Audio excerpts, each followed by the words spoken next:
Hello physicists, in this video we're going to be applying the kinematics equations that we derived last video in several realistic practice problems. Okay, so let's start with our first problem.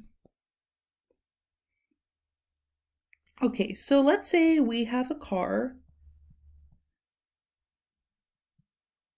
And the car is going at a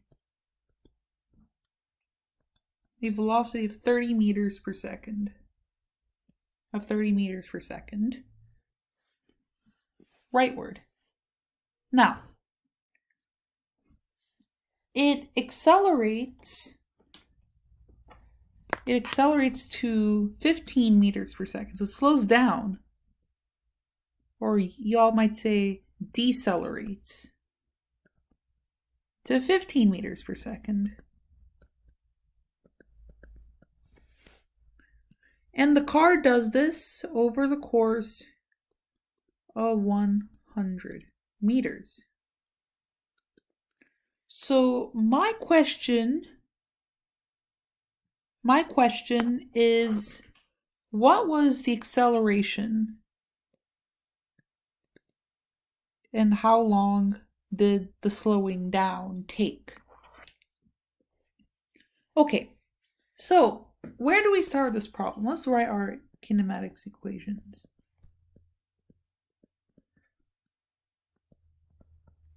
T, and then we have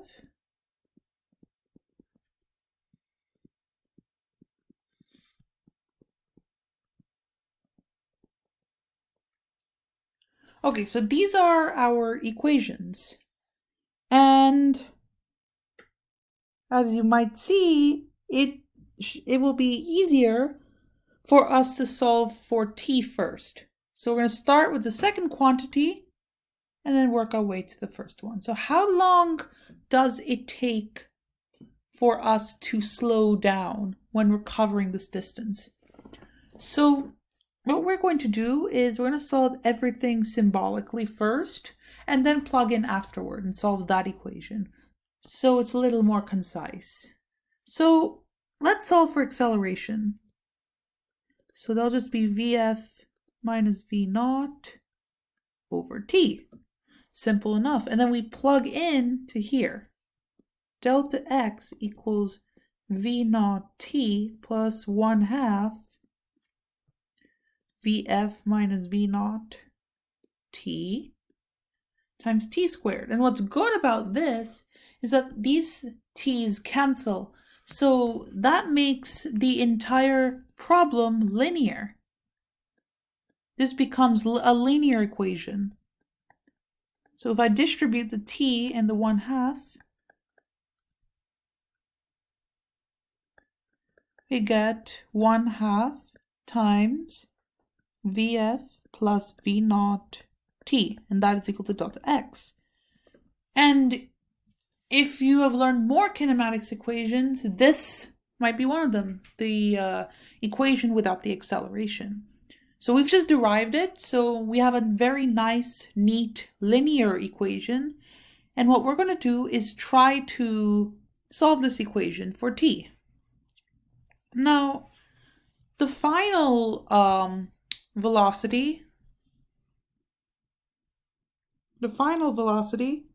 will be 15 meters per second, rightward.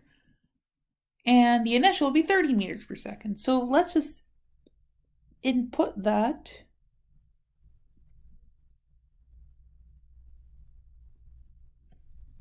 Plus 15 meters per second.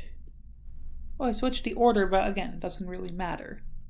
And that is 100 meters. Since it slowed down over 100 meters.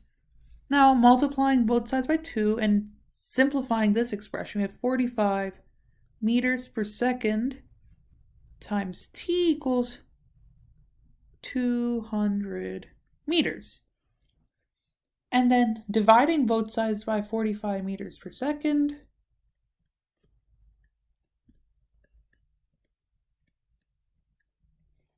dividing both sides by 45 meters per second, we get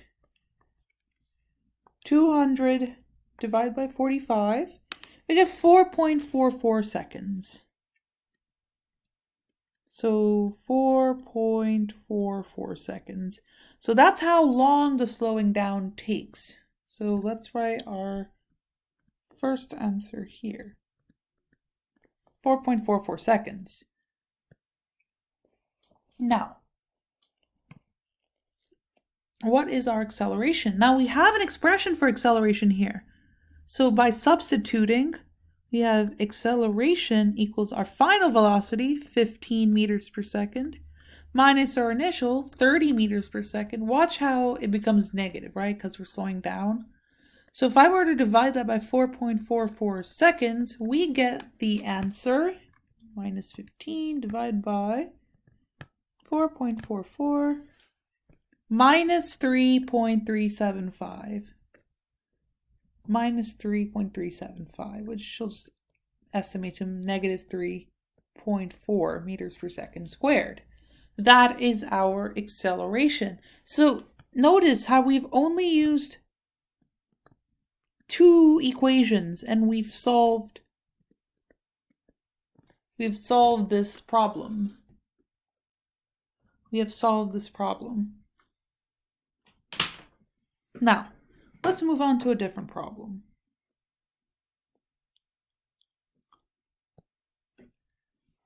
Let's move on to a different problem.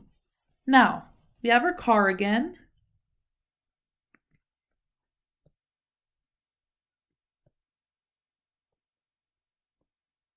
We have our car again.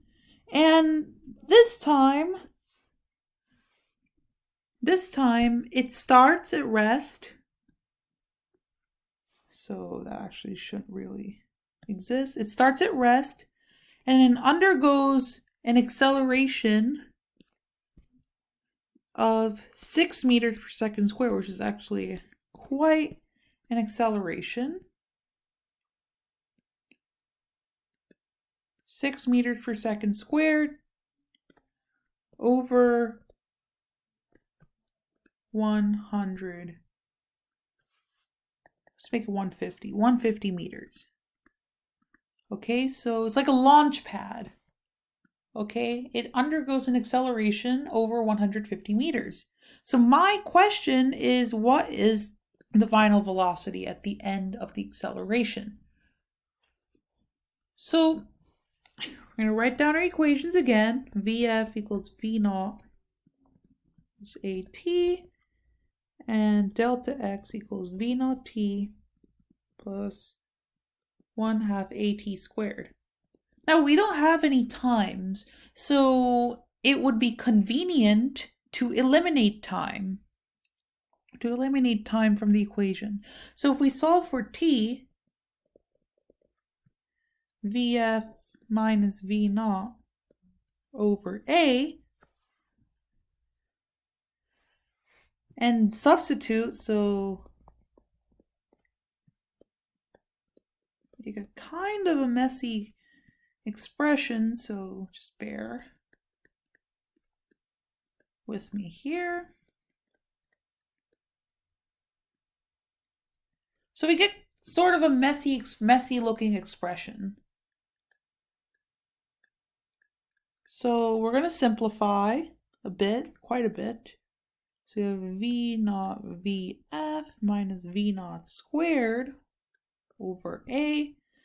And this cancels with one of these. So we have plus 1/2 Vf squared minus 2 Vf V naught, and that's plus V naught squared over A, because it just can't, the other A canceled with this A. So what do we get? So if I were to multiply the first part by 2, we can combine fractions later on. So we have delta x is equal to 2 V naught Vf minus 2 V naught squared over 2a plus vf squared minus 2v naught, vf d naught plus v naught squared over 2a. So this cancels, which is good. So we are left with vf squared, and multiplied by 2a, we have vf squared minus v naught squared. Okay, because minus 2v naught plus v naught squared is minus v naught squared equals 2a delta x. So we have our equation. Vf equals the square root of v naught squared plus 2a delta x. So let's apply it. See how there's no time? We've eliminated time using these two equations symbolically. So you could see how all the algebra is done. Okay, so our v naught was 0. So, yeah, I mean, you really don't need to put 0 here, but it's good to understand. So we have 6 meters per second squared times 150 meters. 150 meters. And what do we get as a result? We have 2 times 6 times 150. Okay, and if I were to take the square root of that, we get about 42.4 meters per second. So that's how fast our car will be going. And just for reference, that is 152.7 kilometers an hour. Or I would say estimating about 110 miles per hour. So it is really fast at this point because it's undergoing a pretty fast acceleration over a good distance. All right, so through these two problems, we sort of saw how we can apply these two kinematics equations, these two powerful equations, in order to basically solve any one-dimensional kinematics problem. If you have any questions, just let me know in the comments. Thank you very much. See you next time.